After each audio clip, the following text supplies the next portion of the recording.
Welcome to Creative World. In this video I have made a power system. This is basically 8 bus power system, and the requirement was to develop a protection scheme for this power system. So in this video we will learn about all components used inside this power system, as well as protection schemes used in this system, and details of all relays that are used inside this network to protect the system. We will also confirm the relay coordination inside this system, which is the essential part of any protection system.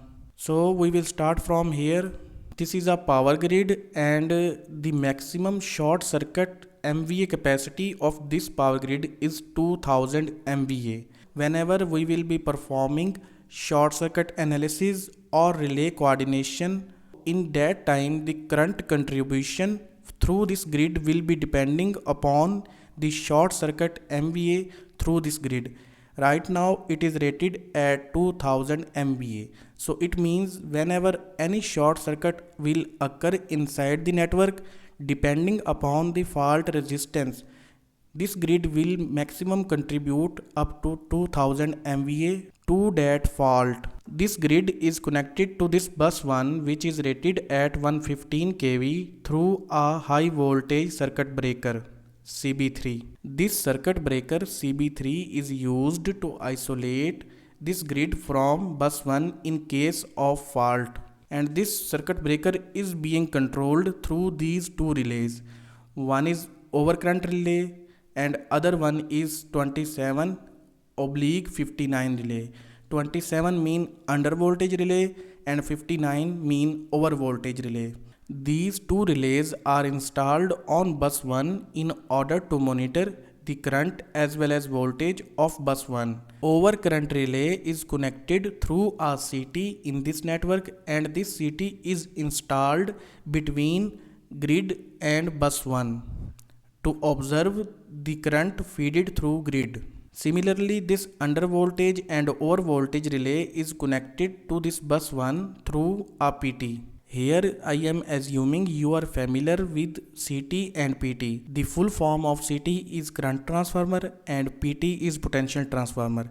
PT is used to step down voltage from a higher value to very lower value, which can be easily read by under voltage or over voltage relay as well as some display meters. We cannot connect voltage relays as well as meters directly to high tension lines. In order to measure the voltage on a bus or high tension line, we have to use a PT potential transformer. These potential transformers step down high voltage into very low voltage that can be easily read by voltage relays or measuring instruments.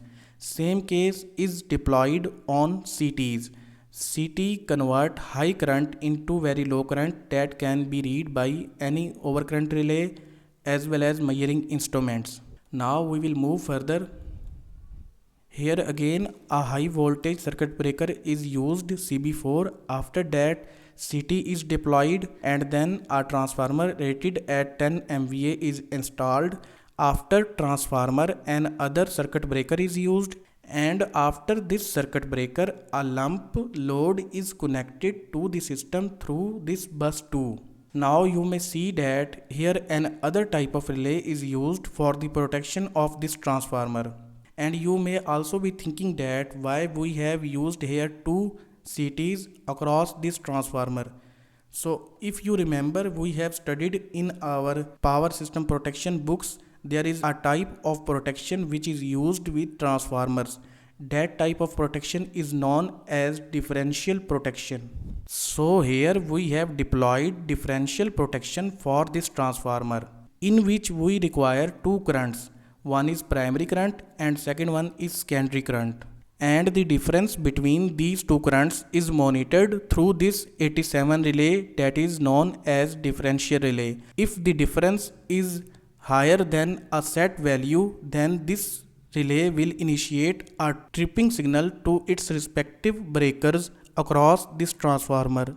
So this setup is used to protect transformer. After this we have used an overcurrent relay that is used to protect this lump load. If load current exceed from a designated value or any fault occur on this bus 2, this overcurrent relay will sense that fault and it will trip CB5, CB4 as well as grid breaker in sequence. First of all, it will open this CB5. If the fault is resolved, it will not move back.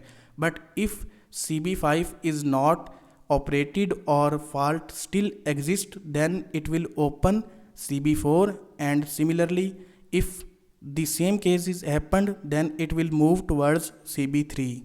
Now move to the second branch of this network. On this branch, again we have used a transformer which is converting 115 kV into 13.8 kV. And again this transformer T2 is protected through a differential relay. After this, another transformer is used which is converting 13.8 kV into 4.16 kV. This transformer is also being protected through a differential protection relay. After this, the secondary of this transformer is connected to bus 5 and some loads are connected to this bus 5. First load is synchronous motor. This motor is protected through overcurrent relay. Whenever the current through this synchronous motor will exceed from a limit, this overcurrent relay will open CB17 to protect the system. This synchronous motor is rated on 4000 horsepower.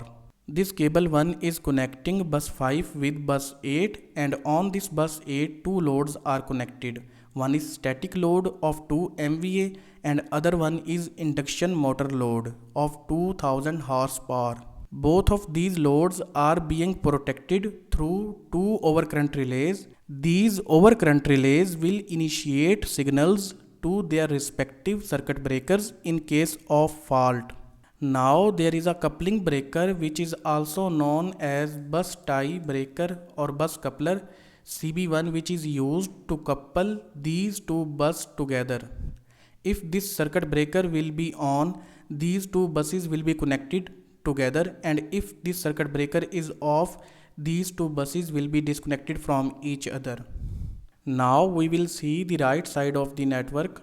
Here a transformer is connected between bus 1 and bus 4, which is stepping down the voltage from 115 kV to 13.8 kV. And again this transformer is being protected through differential protection relay. On this bus 4, another source is also installed, which is a generator of 10 megawatt power. This generator is being protected through overcurrent relay as well as under and over voltage relay, which is installed on this bus 4. After this bus 4, another transformer is used to step down voltage further from 13.8 kV to 4.16 kV. And again this transformer is being protected through differential protection relay.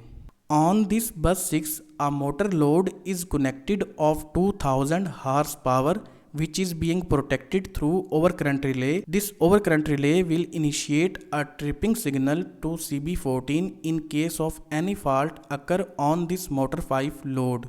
Here on this bus 6, another transformer T6 is used to step down further voltage from 4.16 kV to 0.48 kV. And here you may see that on HV side we have used high voltage breaker, but on LV side we have used low voltage circuit breaker.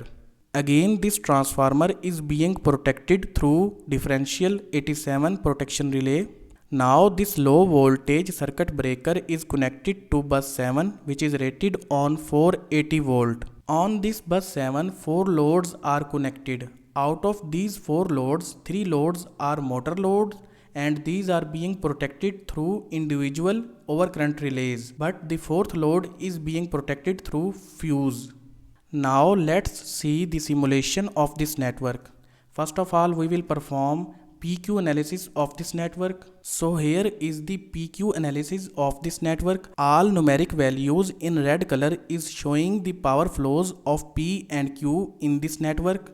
After performing the PQ analysis of the network, now we will see the protection scheme inside this network using protection and coordination toolbox. First of all, I will create a fault on this bus 1 and you will see the operation of relays in a sequence in order to isolate faulty part of the network from healthy part of the network. I am creating a fault on this bus 1. You may see the results. You may see here, first of all, this relay 4 will sense the fault and it will open CB3 to isolate grid from this faulty bus. Meanwhile, this overcurrent relay will also sense the fault and it will open CB12 in order to isolate generator from fault.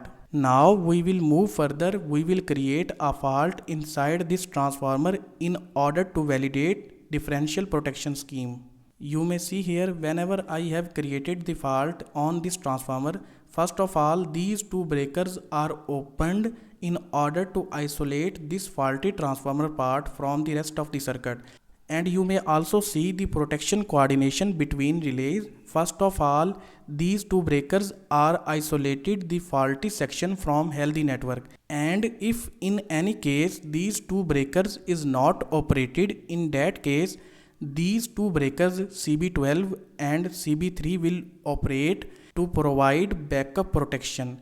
So it is also showing the relay coordination as well. Similarly, we can see here, if I create fault on this transformer, in that case, first of all, these two relays will operate in order to justify the differential protection scheme for this transformer. Then this coupler will open in order to disrupt supply from this network to this network. Now I will move towards the loads. First of all, I am creating fault on this bus. In this case, you may see the relay coordination. First of all, this relay 19 will sense the fault and it will initiate tripping signal to this circuit breaker to open and isolate this faulty part from the rest of circuit. But due to any reason, if this relay 19 fails to open this circuit breaker, in that case this relay will sense the fault and it will isolate the network from grid CB3 and from this side of breaker CB8. This breaker is being opened because if we open the grid, but still there will be a generator which is feeding power, so we also have to open this generator as well. So up to this point we have validated protection for this network using different faults on different places. Now we will create faults on the other sides of the network and we'll see the working of protection scheme. First of all, we will place this fault on this bus and you may see that after creating the fault on this bus coupler is opened in order to isolate this faulty part from this healthy network, and then this circuit breaker is opened and this circuit breaker is opened in order to further isolate faulty section from healthy network. Similarly, now we will create fault on LV side of the network and see what happen. I am creating fault on this motor load. Again here the relay coordination is also justified. First of all, this breaker is open to less affect the network, but in any case if circuit breaker fails to open, then this respective circuit breaker will open and it will isolate this part of the network from the rest of live network, and it will also open this bus coupler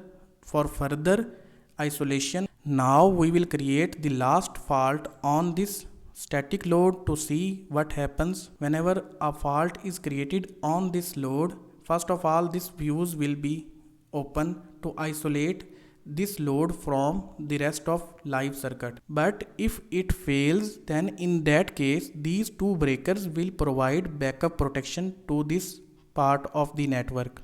So this was the protection scheme for 8 bus power system, in which we used multiple protection schemes like differential protection scheme, under and over voltage protection scheme, overcurrent protection scheme as well.